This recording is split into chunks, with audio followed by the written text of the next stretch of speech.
자, 우리 지난 시간에 first하고 follow에 대한 설명을 했었는데요. first라는 것은 어떤 non-terminal 심볼에 대해서 심볼로부터 유도돼서 첫 번째로 나타나는 터미널 심볼들의 집합을 first라고 정의를 했었고요.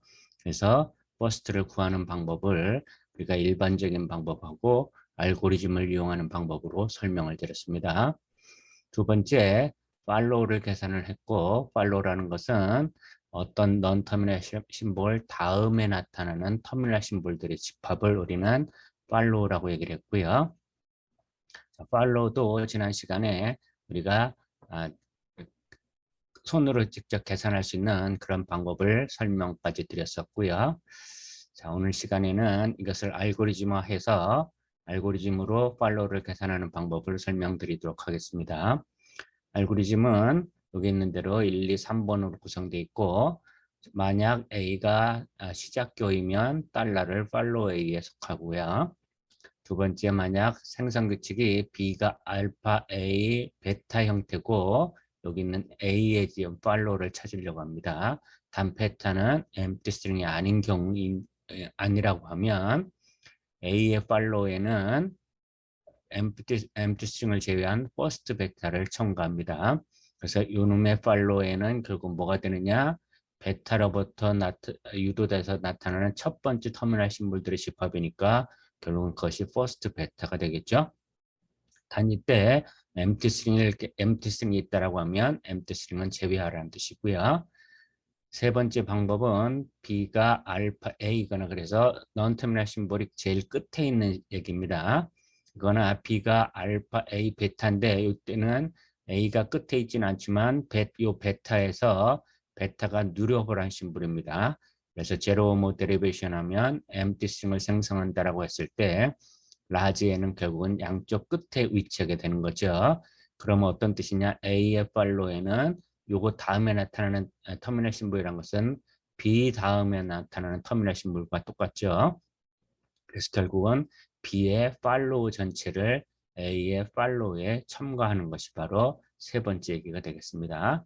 자, 앞에 했던 예제를 가지고 다시 똑같이 팔로우를 한번 구해보도록 하겠습니다. 자, 이때 1번 규칙을 먼저 적용해 보면 스타트 심볼 라지이기 때문에 팔로우 2에는 달러를 추가합니다. 자, 2번 생성 규칙을 가기 위해서 중간에 뒤에 베타가 empty string이 하는 그런 non-terminal 심볼이 있는 생성 규칙을 찾아보면 지금 여기에 계산한 것처럼 E-가 플러스 T-E라는 것이 하나 있고요. 그러면 요 T의 팔로우를 찾는데 E-가 아까처럼 empty string이 아니라는 거죠. 또 어떤 생성 규칙이냐면 T-가 곱하기 FT-라면 F의 팔로우를 찾을 수 있고요. 세 번째도 F와 가로 열고 E 가로 닫고가 있으면 E 다음에 나타나는 심볼이 있죠. 그래서 이와 같이 세 개의 생성 규칙에 대해서 2번 규칙을 적용해 볼 수 있겠습니다. 그럼 어떻게 되냐면 결국은 여기 팔로우 T에는 first E-가 포함시켜야 되죠. first E-는 앞에서 first를 계산을 했고 first E-를 계산해 보면 더하기 empty string이 들어가 있습니다. 그런데 empty string을 제외하라고 했으니까 결국은 first E-에 있는 플러스를 팔로우 T에 추가하면 되겠습니다. 마찬가지로 팔로우 F에는 뭐를 하냐면 first T-를 구하면 되는데 이때도 first T-를 구해보면 곱하기하고 empty string이었고요. empty string을 제외한 곱하기를 팔로우 F에 추가시키면 되겠습니다. 팔로우 2에는 여기 그냥 first 괄호 닫고를 할 수 있기 때문에 터미널 심볼에 대한 first는 터미널 심볼이었죠. 그래서 괄호 닫고를 추가시키면 되겠습니다. 이것이 2번 생성 규칙을 적용한 결과고요. 그 다음에는 3번 생성 규칙을 적용할 것입니다. 제일 마지막에 있는 non-terminal이거나 바로 베타가 뉴러블한 심볼이면 A에 대한 팔로우를 구하는데 결국은 A의 팔로우에는 B의 팔로우를 추가한다는 뜻이죠. 생성 규칙으로 따져보면 그 3번 생성 규칙에 적용할 수 있는 것은 첫 번째 제일 끝에 있는 심볼을 찾을 수 있습니다. 그래서 그렇게 되어 있는 생성 규칙은 E가 T- 하면 이 E- 에 대한 팔로우를 구할 수 있고요. t가 ft-를 하면 t-에 대한 팔로우를 구할 수 있습니다. 자, e-에 대한 팔로우에는 누굴 추가하느냐? 팔로우 2를 추가하면 되겠죠. 그래서 바로 이 얘기고요. 그러면 달러 가로 닫고가 되겠습니다. 마찬가지로 t-에 대한 팔로우를 구하라고 하면 t에 대한 팔로우를 구해서 추가하면 되겠습니다. 그래서 더하기가 추가됩니다. 자, 그다음에 3번의 규칙 중에 바로 이 얘기입니다. 끝에 있지는 않지만 이 베타가 누려버한 심볼이라고 하면 결국은 똑같은 방법으로 b의 팔로우를 추가하는데 그런 규칙에 해당되는 내용이 뭐가 있냐면 바로 2가 t-로 가고 2-가 empty-string으로 하는 경우입니다. 자, 이 두 가지를 엮으면 이 2-가 결국 뉴로반 심볼이 되죠. 그럼 우리는 t에 대한 팔로우에 뭘 추가하느냐? 2의 팔로우를 추가하라는 뜻입니다. 바로 이 얘기가 되겠죠. 그래서 t의 팔로우는 달러 가로 닫고를 추가했고요. 같은 방법으로 tft-하고 t-가 empty-string으로 하는 생성 규칙이 존재하니까 이때도 f의 팔로우에는 t의 팔로우를 추가하면 되겠습니다. 그래서 여기도 더하기를 추가했고요. 그러면 3번 규칙까지 모두 다 적용을 했죠. 그래서 이때까지 구한 계산값들을 모두 정리해보면 다음과 같이 나타나고 이것은 앞에서 손으로 한 방법하고 결과가 똑같아지게 했습니다. 자, 이렇게 해서 버스트하고 팔로우를 모두 다 계산할 수 있습니다. 자, 이제 버스트하고 팔로우를 이용해서 상향식 구문 분석에서는 LL 컨디션이라는 것을 체크할 수 있다고 얘기를 했고 LL 컨디션을 만족하는 그람마를 LL 그램마라고 설명을 했습니다. 이런 LL 컨디션을 만족을 하면 하향식 구문 분석기를 만들어도 백트래킹이 발생하지 않는다고 얘기를 했고요. 자, 그래서 LL 컨디션은 어떤 것을 만족해야 되느냐? 바로 이와 같은 조건입니다. 생성 규칙의 A가 알파, O, 베타 형태로 되어 있고요. 그 중에 퍼스트 알파하고 퍼스트 베타에 대한 인터섹션을 구했더니 공집합이가 되고요. 두 놈에 대한 퍼스트를 구했을 때 공집합이가 되고 만일 퍼스트 알파나 퍼스트 베타 안에 empty string이 포함되어 있으면 누구하고 비교하냐면 퍼스트 알파 안에 empty string이 들어가 있다면 follow A입니다. 여기 follow A하고 퍼스트 베타 인터섹션이 공집합이어야 된다는 뜻입니다.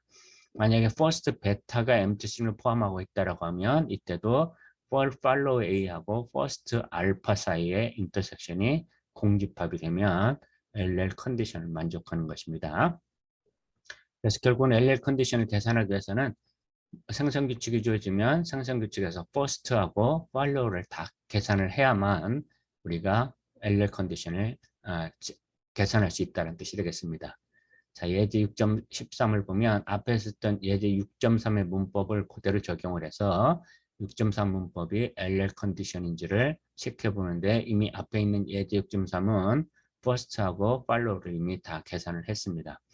first 구한 결과값이고 follow를 구한 결과값입니다.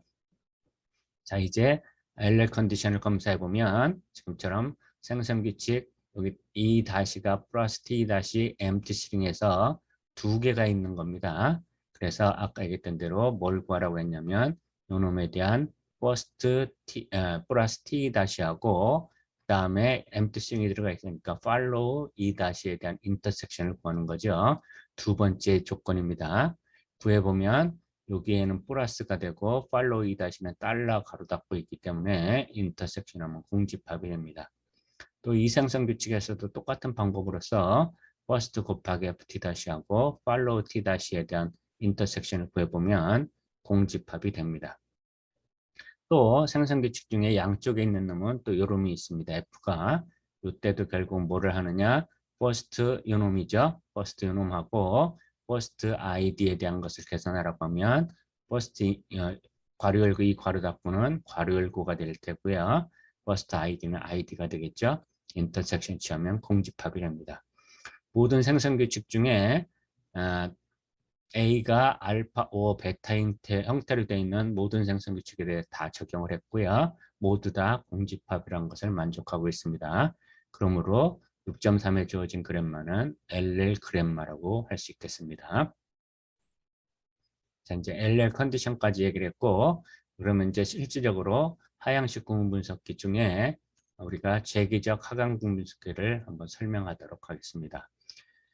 LL 방법을 실제로 파싱으로 사용하는 구문 분석기는 재기적 하강 구문 분석기와 예측 구문 분석이 있습니다. 자, 일단 전체적인 얘기를 한번 해보면 재기적 하강 구문 분석기는 만들기가 무척이나 쉽습니다. 그다음에 여기 있는 대로 재기적으로 우리가 구문 분석기를 만드는 방법이 있고요. 자, 그런데 이 방법은 그램마가 바뀌어지면 모든 구문 분석기를 다 바꿔야 된다는 그런 단점을 가지고 있습니다. 그러니까 만들기는 쉬우나 그램마를 바꿔서 조금 더 바꾸거나 수정해서 다른 구문 분석기를 만들려고 하면 처음부터 다시 작업을 해야 된다는 거죠. 그런 단점을 가지고 있으니까 하향식 구문 분석에서도 이제 무슨 생각을 했느냐, 그램마가 바뀌어도 구문 분석기 모두를 바꾸는 게 아니라 부분적으로 바꿀 수 있는 방법은 없을까? 그런 것이 바로 예측 구문 분석기라고 설명할 수 있겠습니다. 이것은 그래서 이제 스택을 사용하는 것이고요. 스택은 우리가 보통 상향식 구문 분석기에서 모두 다 사용하기 때문에 우리가 하향식 구문 분석기에서는 예측 구문 분석기에 대한 설명은 하지 않기로 하고요. 재기적 하강 분석기에 대해서 설명하도록 하겠습니다. 재기적 하강 분석기는 LL 방법의 일종이고요. 주어진 입력 문자를 구문 분석하기 위해 재기적 프로시저를 사용하고 있고, 재기적 프로시저라는 것은 각 터미널에 넌 터미널에 해당되는 것으로 넌 터미널에 대한 유도를 재기적 프로시저 툴로 처리하는 방법이 되겠습니다. 그래서 재기적 하강 구문식을 구현하는 방법은 이제 우리가 그램마가 주어지면 그램마 심볼이 있었고, 그램마 심볼에는 넌 터미널 심볼, 터미널 심볼이 있었습니다. 그래서 각각의 넌 터미널 심볼, 터미널 심볼에 대한 프로시저를 작성하면 되는 것인데요. 첫 번째는 각 넌 터미널 심볼에 대한 프로시저를 작성하고, 터미널 기호에 대한 프로시저를 작성한 다음에 이를 통합함으로써 구현할 수 있는 방법이 재기적 하강 구문 분석기라고 할 수 있겠습니다. 터미널 기호에 대한 프로시저는 생성 규칙에 있는 터미널 기호와 입력 기호가 같은지를 비교하여 만일 같은 경우라고 하면 다음 입력 기호를 읽게 하면 되고요. 또한 넌 터미널의 기호의 경우는 현재 입력 기호를 생성할 수 있는 적절한 생성 규칙이 선택되도록 프로시저를 작성하면 됩니다. 자, 그래서 이 방법을 예제를 통해서 설명하도록 하겠습니다. 자, 예제 6.14를 보시면 재기적 하강 구문 분석기를 만들고 구문 분석하기라고 되어 있고요. 자, 일단은 그램마가 다음과 같이 주어져 있습니다. 자, 이 그램마에 대한 재기적 하강 구문 분석기를 만들라고 하면 여기 있는 넌 터미널 심볼, 터미널 심볼을 구분하면 됩니다. 자, 넌 터미널 심볼을 봤더니 S하고 A가 있고요. 터미널은 스몰 a하고 스몰 b가 있습니다. 그러면 우리가 구문 분석기를 만드는데 넌 터미널 S, 넌 터미널 A, 터미널 B에 대한 프로시저를 작성해 주면 되겠습니다. 그래서 일단 터미널 기호에 대한 프로시저 작성 중에 A에 대한 프로시저입니다. 이놈은 프로시저 B를 뜻하는 것이고요. 그래서 아까 얘기했던 대로 터미널 심볼은 지금 읽어온 심볼이 현재 읽어온 심볼이 터미널 심볼하고 같아지느냐라고 이제 물어보는 것인데요.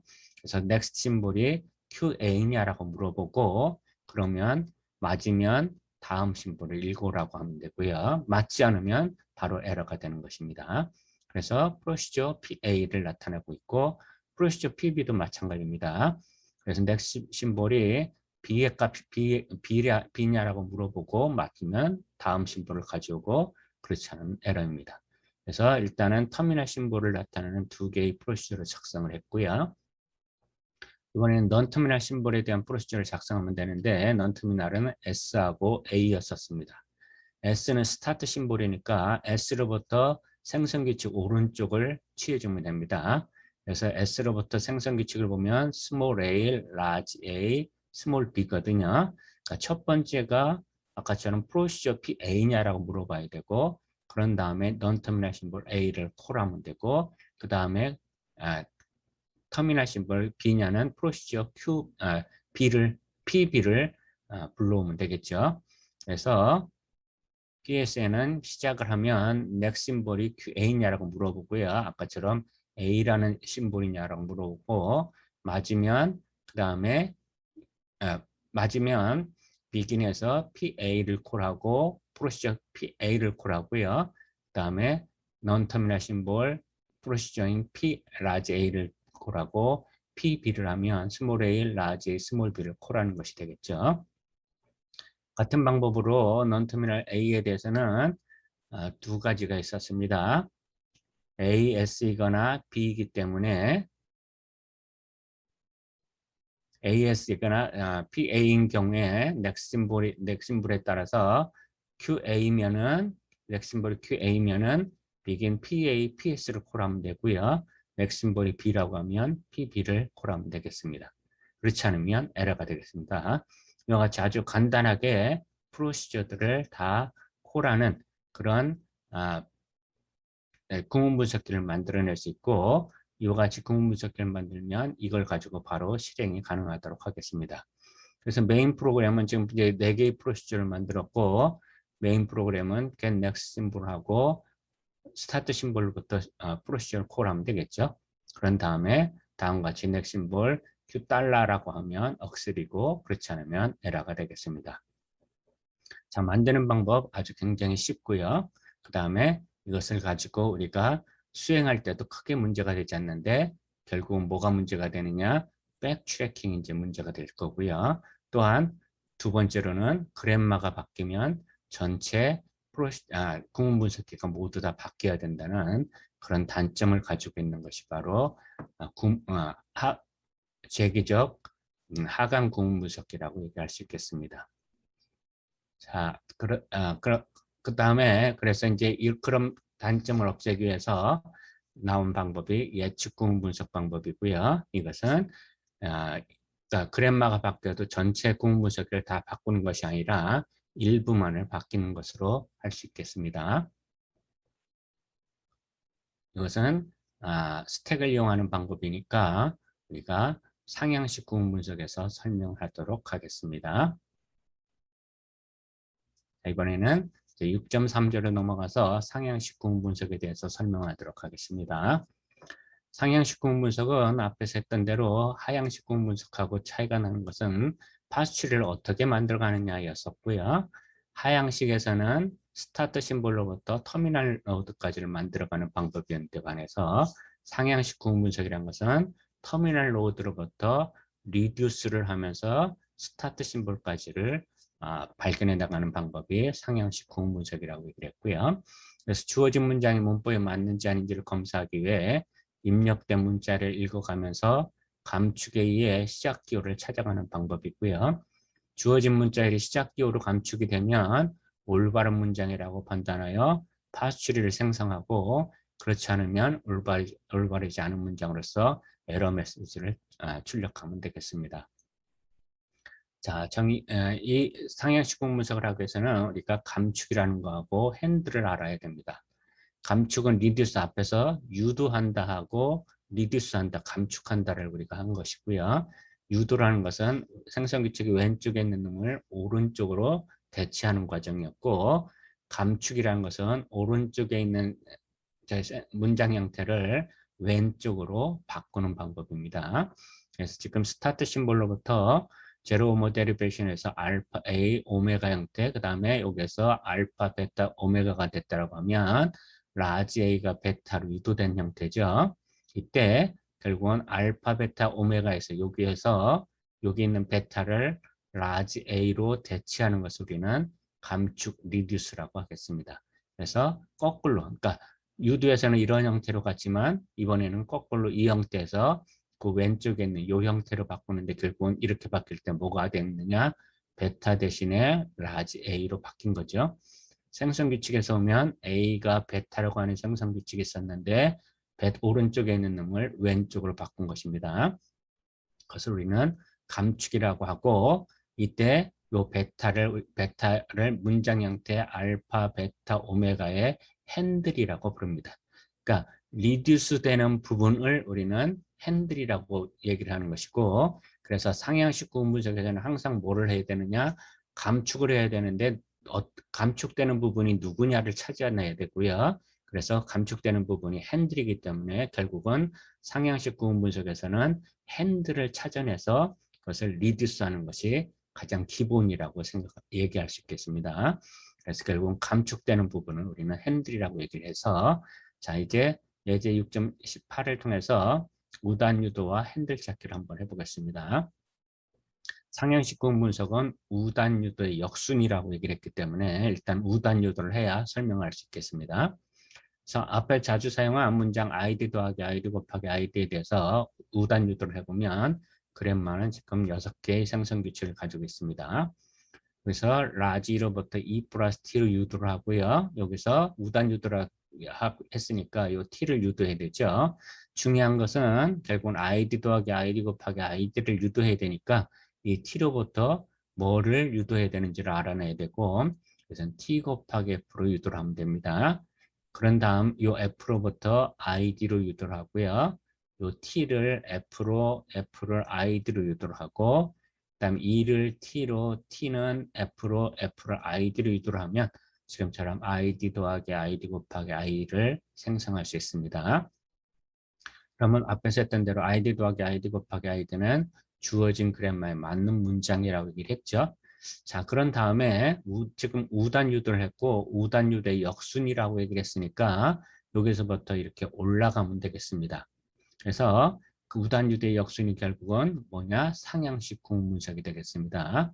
우단 유도의 역순에서 보면 첫 번째 이 과정이 이렇습니다. id 더하기 id 곱하기 id가 있었을 때 여기서 제일 먼저 누구를 했느냐? 바로 위에 가면 이 id를 f로 리듀스를 했죠. 그래서 여기서 핸들을 찾으라고 하면 이 id가 바로 핸들이 되겠습니다. 이 핸들을 찾아서 f로 리듀스를 했고요.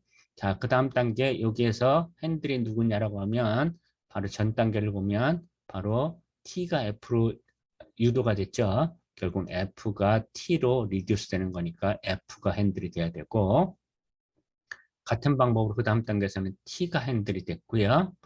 다음 단계에서는 이 id가 핸들이 됐고, 그 다음에 여기에서는 f가 핸들이 됐고요.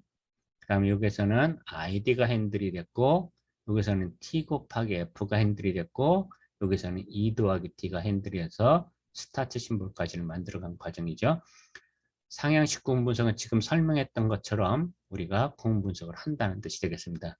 지금 설명한 내용을 파스츄를 통해서 그려오면 지금 처음에 이렇게 돼 있던 것이 핸들 id를 찾아서 f로 리듀스를 했고 파스츄리는 바로 이만큼이 그려집니다.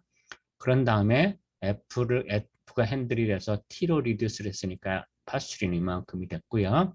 다시 T가 2로 리듀스가 됐고, 그 다음에는 두 번째 있는 id가 핸들이 돼서 F로 리듀스가 됐고, 이때 이 추리하고 이 추리가 두 개가 생기죠. 그래서 우리는 포리스트가 생성되겠습니다. 다음번에 다시 F가 핸들이란 걸 찾아내서 T로 리듀스를 했고요. 세 번째 다시 id가 핸들이 돼서 f로 리듀스를 했고 추리가 지금 3개가 생긴 거죠. 포리스트가 계속 있습니다. 그런 다음에 바로 t하고 t 곱하기 f가 핸들이 돼서 t로 리듀스를 합니다. 바로 파스츄리는 요 모양 형태로 바뀔 테고요. 아직도 포리스트 형태고요. 그 다음 단계는 뭐냐? 2 더하기 t가 핸들이 돼서 바로 2로 리듀스가 되는 과정입니다. 앞에 설명했던 대로 입력을 읽으면서 리듀스 과정을 통해서 스타트 심볼까지를 찾아가는 방법이 되겠죠. 이와 같이 하는 방법이 바로 상향식 구분 분석이 되겠습니다. 자, 아까 얘기했던 대로 이제 핸들을 다 찾았어야 되고요. 여기 있는 대로 핸들이 누구냐 하는 것도 계속 설명을 드렸습니다. 그래서 상향식 구분 분석에서는 핸들을 어떻게 찾을 것이냐, 그 다음에 정확한 핸들이 누구냐, 이것이 가장 키포인트고요. 그래서 일반적으로 이제 핸들을 찾기 위한 방법들이 이제 여러 가지 방법으로 상향식 구분 분석의 방법들이 나타납니다. 제일 많이 초창기에 사용했던 방법은 연산자 우선순위입니다. 연산자 우선순위를 가지고 핸들을 찾아냈던 방법입니다. 그런데 연산자 우선순위 방법도 이제 다음에 설명을 하겠지만 초창기에는 파싱이 완전히 되지 않는 방법도 있었고요. 그 다음에 것들을 연산자 우선순위를 좀 넓혀서 했더니 이번에는 파싱은 되는데 핸들이 2개 있었을 경우에 누가 진짜 핸들이냐 이걸 찾아내는 방법이 존재하지 않았습니다. 이러한 문제점들을 모두 다 해결한 방법은 LR 방법입니다. 지난 시간에 LR에는 심플 LR, 캐노니컬 LR, LALR 방법이 있다고 얘기했고요. 그런 LR 방법들은 지금 얘기한 상향식 구분 분석에서의 문제점들을 모두 다 해결한 방법이라고 설명할 수 있겠습니다. 그래서 지금 우리가 쓰고 있는 컴파일러들은 다 LR 방법들을 다 사용하고 있는 것이고요. 자, 그래서 이제 다시 그런 얘기들을 쭉 설명을 해보면, 자, 이제 핸들 프루닝이라고 핸들 대체가 나타납니다. 아까처럼 상향식 구분 분석이라는 것은 결국은 계속 핸들을 찾고 리듀스하고 핸들을 찾고 리듀스하고 이렇게 하는 거죠. 그래서 어디까지 가는 것이냐? 결국은 스타트 심볼까지, 터미널로부터 스타트 심볼까지를 찾아가는 방법이니까 그런 경우를 우리는 전체를 통틀어서 핸들 프루닝이라고 설명하는 것입니다. 자, 상행식 방법의 핵심 포인트, 문장 형태에서 어떻게 핸들을 찾을 것인지, 핸들이 여러 개라면 어떤 상상 규칙을 적용할 것인지, 이런 문제들이 계속 따라다녔고, 결국은 해결한 방법은 LR 구문 분석이라고 얘기를 했고요. 이런 상행식 방법의 특징은 대부분의 컴파일러의 파싱 알고리즘으로 사용하고 있고요. 탑다운 구문 분석보다 훨씬 더 강력한 방법이고, 파스트리를 구성하는 데도 매우 효과적인 방법이 되겠습니다. 자, 이 중에 이제 우리가 상향식 구문 분석 방법이라고도 얘기할 수 있고, 실질적으로는 상향식 구문 방법보다는 상향식 구문 분석기를 만들기 위해서 가장 기본이 되는 이동 감축 구문 분석입니다. 그래서 이거는 핸들을 찾는 것이 아니라 전체 시스템을 어떻게 설계하느냐. 그래서 지금 앞에서 했던 대로 우리가 그램마가 바뀌어도 파스 전체를 바꾸지 않고 일부분의 내용만 바꿔서 해볼 수 있는 방법이 없겠느냐 하는 것이 바로 구문 분석기에 대한 스택을 사용하는 방법입니다. 그래서 그것이 바로 이동 감축 구문 분석기라고 설명할 수 있는 것이고요. 결국은 스택하고 입력 버퍼를 사용해서 구현하는 방법입니다. 이 모양은 우리 앞에서 설명했던 뭐하고 같은 내용이냐? 푸시다운 오토마타의 내용입니다. 그래서 구문 분석기의 구성은 푸시다운 오토마타의 구성과 똑같고요. 자, 그래서 어떻게 구성되어 있느냐? 입력 버퍼가 있고요. 무한정의 용량을 가진 스택에 들어가 있고, 그다음에 여기에 우리가 finite control이라고 얘기를 했는데 구문 분석기라고 설명할 수 있는 거죠. 구문 분석기 안에는 우리가 보통 그램마의 의미를 모두 가지고 있는 파싱 테이블을 가지고 있습니다.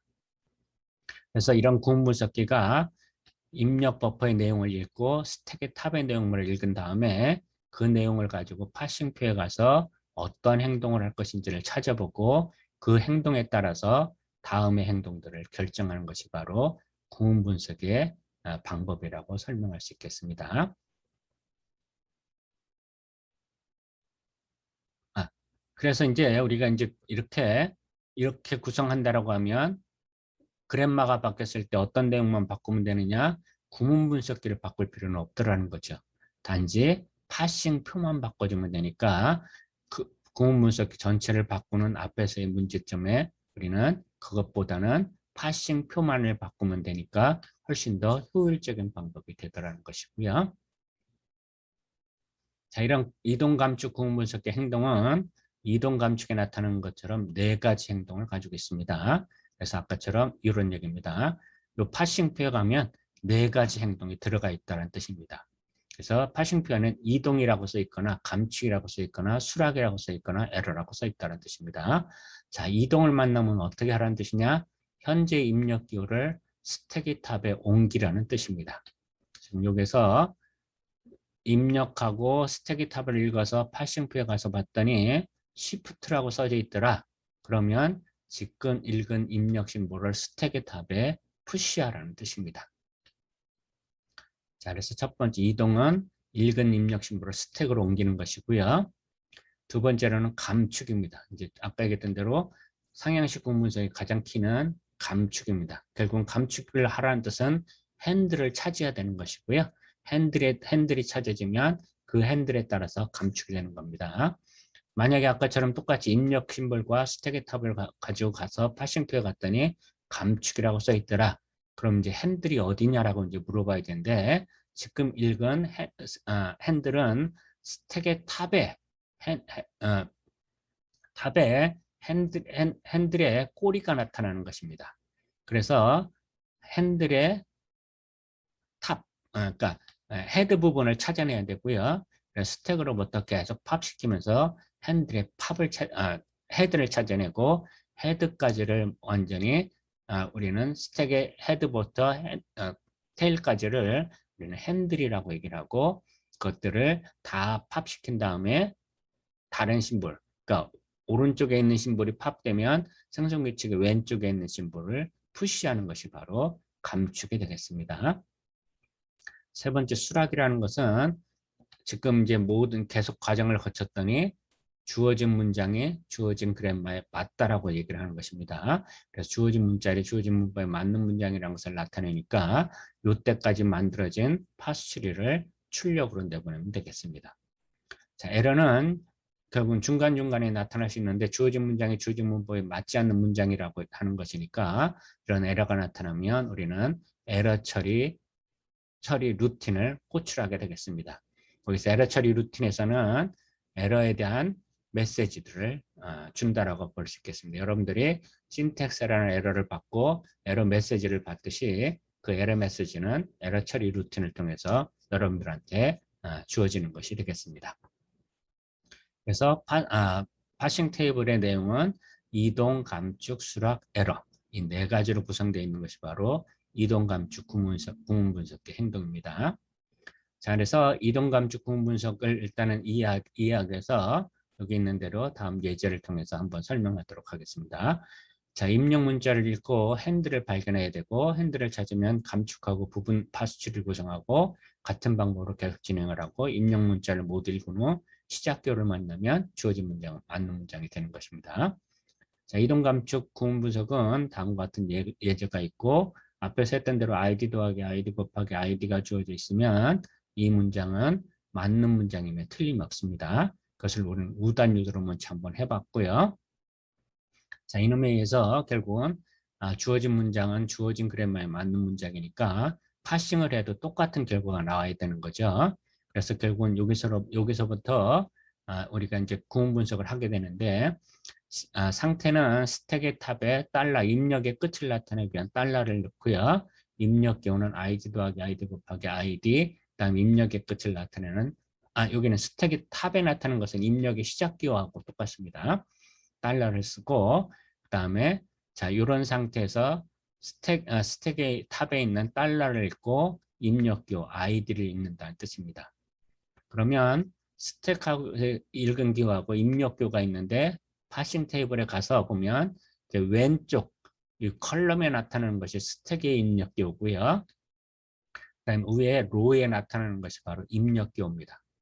이것은 이제 스택에 나타나 있는 거하고 입력 기호는 다시 좀 이따 설명을 할 건데, 그 두 개의 기호에서 왼쪽에 온 달러고 오른쪽에 갔더니 ID가 만나는 자리에 갔더니 만약에 이동 시프트라고 써져 있다라는 거죠. 그럼 어떻게 하는 뜻이냐? 지금 ID를 읽은 입력 ID를 스택의 탑에 푸시하라고 그랬으니까 바로 스택은 이 형태로 바뀌는 것이고, 입력 헤드는 요금 헤드로 옮겼으니까 스택으로 옮겼으니까 한 자리 오른쪽으로 이동해야 되겠죠. 이 형태가 남는 것입니다. 자, 이번에는 스택의 탑에 ID가 있고 입력으로는 더하기를 만나는 거죠. 자, 그 자리에 파싱표에 가봤더니 감축이라고 써져 있더라. 감축도 2가 ID로 가는 생성규칙이 감축이라고 하면 이때 핸들은 ID라는 뜻을 나타내는 거죠.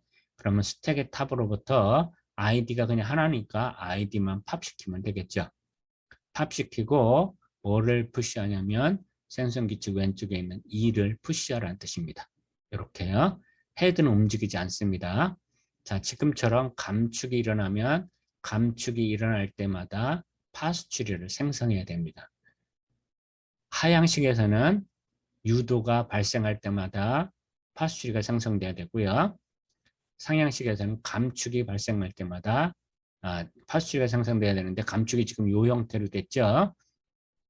그래서 결국은 어떻게 하느냐?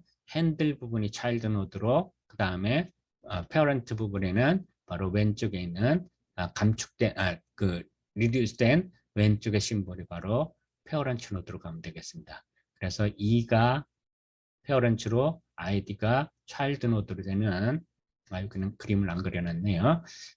지금처럼 E가 페어런트 노드에 아이디가 차일드 노드에 묶여 있는 파스츄리가 생성이 되는 것입니다. 자, 다음 단계 라지 E하고 플러스가 있는 상태에 파싱 테이블에 갔더니 시프트 하라고 하면 바로 이렇게 될 테고요.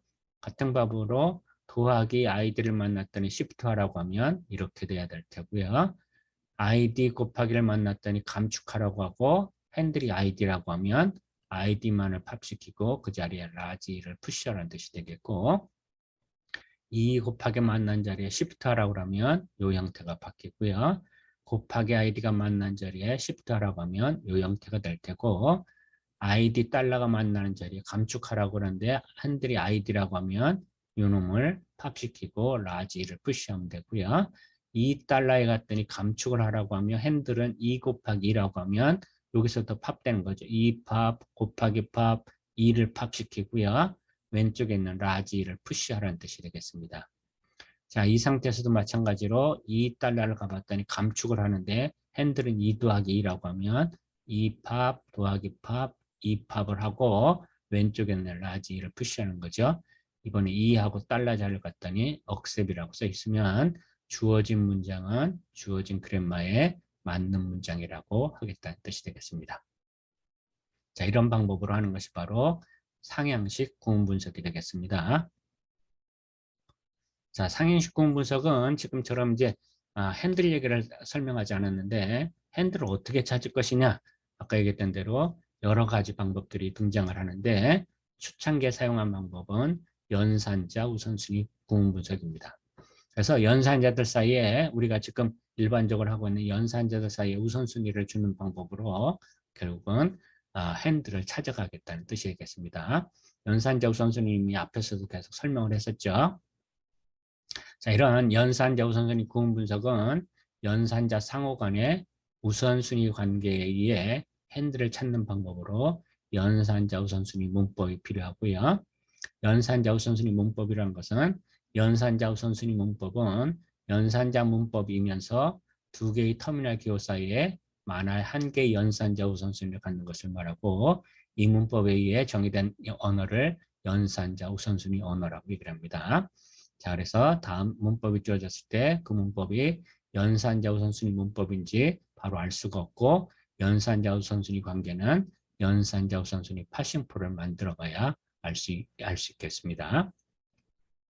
자, 그래서 이제 연산자 우선순위를 만들어 가야 되는데 우리가 알고 있는 연산자 우선순위는 대략 다음과 같은 방법으로 만들어 가고 있습니다. 만약 연산자 세타1이 연산자 세타2보다 우선순위가 높다고 하면 바로 이렇게 된다는 뜻입니다. 자, 그런데 요거하고 요 내용의 의미를 알아야 되는데 오른쪽에 있는 게 왼쪽으로 바뀌어서 당연히 우선순위가 이쪽으로 가는 것이 맞겠네 라고 하는 거죠. 그 뜻이 아니고 여기 왼쪽에 있는 놈은 스택의 탑에 있는 내용이고 스택에 있는 내용이고, 여기 세타2는 입력에 있는 내용입니다. 그러니까 세타1이 세타2보다 우선순위가 높다고 하면 스택에 세타1이 있고 입력에 세타2가 있었을 때 스택에 있는 놈이 더 높다는 뜻이고요.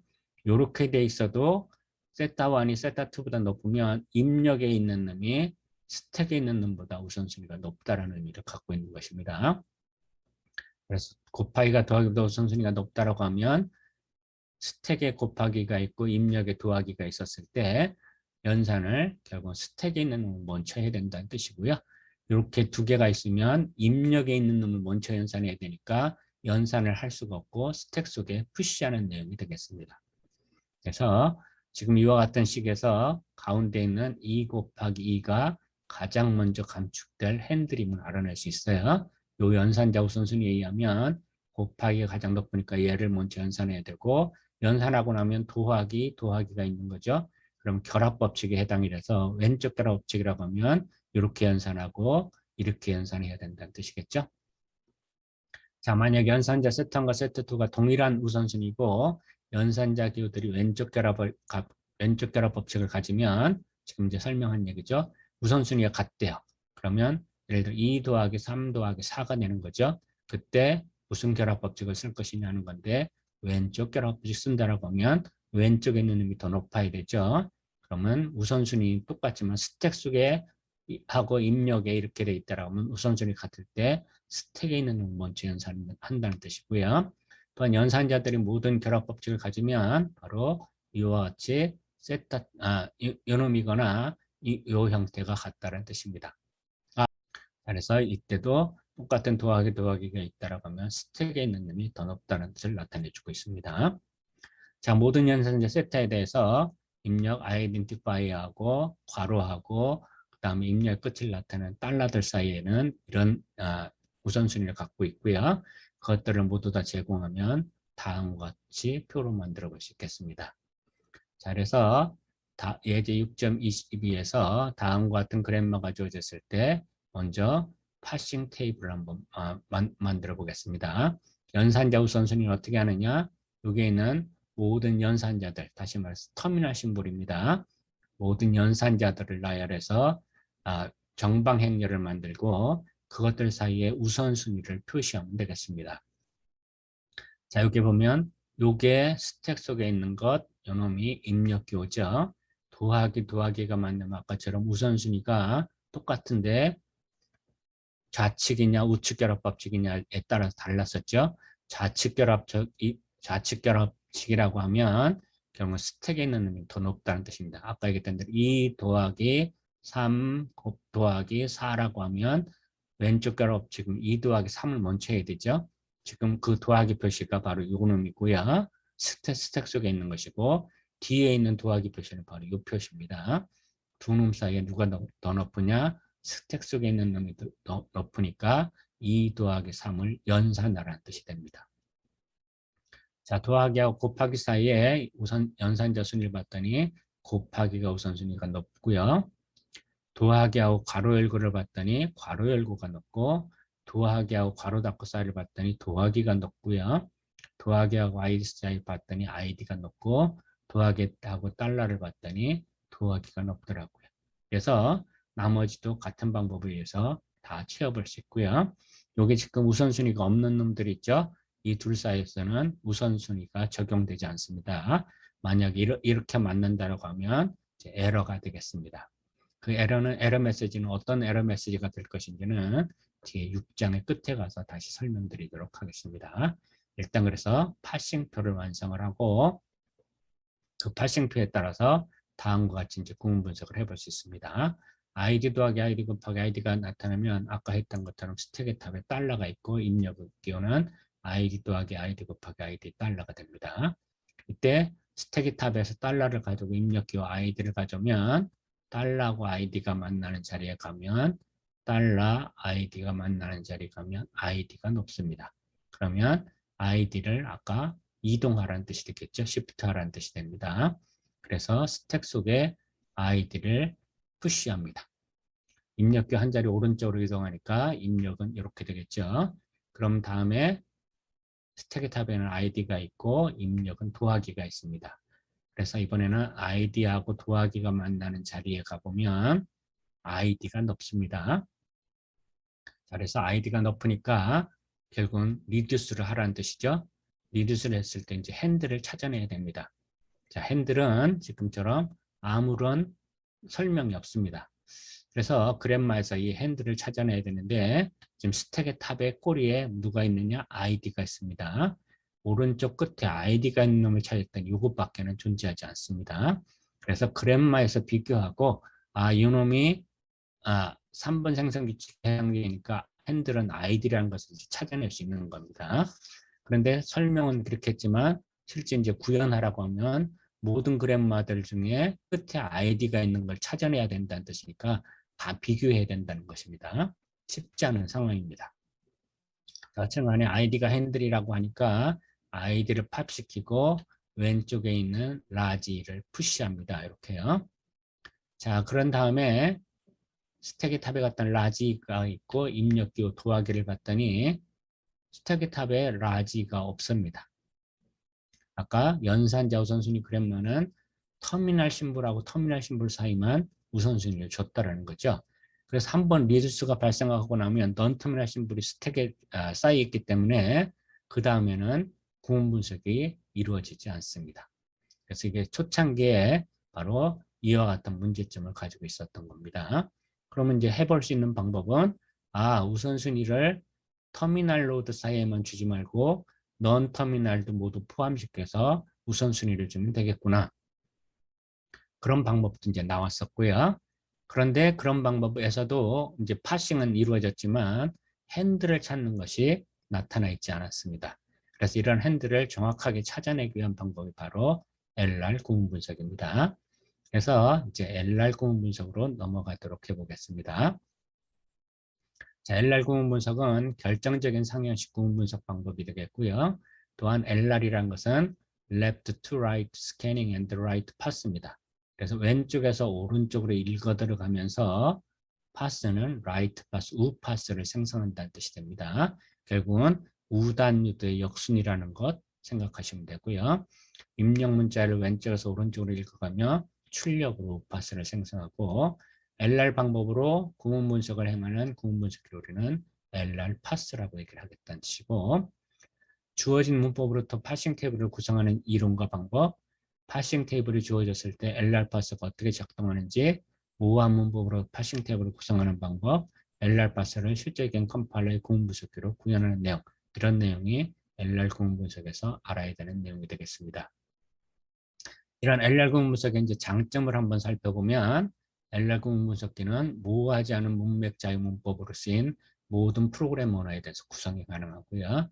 자, 앞에서 우리가 탑다운 방법에서 보면 탑다운에서는 백트래킹이 발생해서 백트래킹이 발생하지 않는 조건을 얘기했죠. 그것이 LL 컨디션이었고 LL 컨디션을 만족하는 그램마를 LL 그램마라고 얘기를 했는데 LL 그램마에 보니까 굉장히 우리가 사용하는 그램마 중에 좁은 범위라고 얘기를 했고요. 반면에 LR 구문분석기는 우리가 사용하는 모든 프로그램 언어에 대해서 앰비겨스하지 않으면 모두 다 구성이 가능하다는 거죠. 그러니까 그램마의 범위가 다르다라는 거예요. 자, LR 구문 분석 방법은 가장 일반적인 역추적이 없는 백트래킹이 없는 결정적인 이동 감축 구문 분석 방법이고요. 그러니까 가장 일반적으로 백트래킹이 없고 그다음에 디터미니스틱하고 방법은 앞에서 했던 시프트 리듀스 이동 감축 구문 분석 방법을 쓰고 있고요. LR 구문 분석기는 입력을 왼쪽에서 오른쪽으로 검조하면서 구문 오류를 쉽게 발견할 수 있습니다. 자, LR 구문 분석의 단점을 한번 살펴보면 프로그래머 언어에 대해 LR 구문 분석기를 직접 작성하는 일이 너무 방대한 작업, 그러니까 만들기가 어렵다는 것이 이제 단점이라는 것이죠. 문제가요. 그래서 만들기는 쉬운 것은 하향식 구문 분석기를 만들기는 굉장히 쉽다라는 것이었고요. 반면에 LR 구문 분석기를 만들기는 어렵다는 뜻이고 장점은 그 위에 있는 얘기들이었습니다. 그런 LR 구문 분석의 종류는 세 가지가 있는데 파싱 테이블을 이제 어떻게 구성하느냐에 따라서 분류를 합니다. 앞에 우리가 구문 분석기 안에 파싱 테이블을 만들어야 됐었죠. 그램마가 바뀌어도 파싱 테이블만 바꾼다라고 얘기를 했고요. 그래서 이런 파싱 테이블을 어떻게 구성하느냐에 따라서 세 가지로 구분을 하고요. 하나는 심플 LR 구문 분석, 또 하나는 캐노니컬 LR 구문 분석, LALR 구문 분석, 룩 어헤드 LR 구문 분석이 되겠습니다. 자, 심플 LR은 파싱 테이블은 뭘로 구성하느냐? LR0 아이템이라는 것 아직 설명을 안 했죠. LR0 아이템하고 팔로우를 이용한대. 앞에서 팔로우는 얘기를 했고요. 이 두 가지를 가지고 파싱 테이블을 구성하는 방법이 심플 LR이고요. 자, 여러분들 13장에 가보면 우리가 구문 분석기를 만들고 있는데요. 바이슨에서 구문 분석기를 만들었을 때 그때 만든 방법은 심플 LR 방법으로 만들어져 있습니다. 두 번째 캐노니컬 LR 구문 분석은 LR1 아이템을 가지고 만들고요.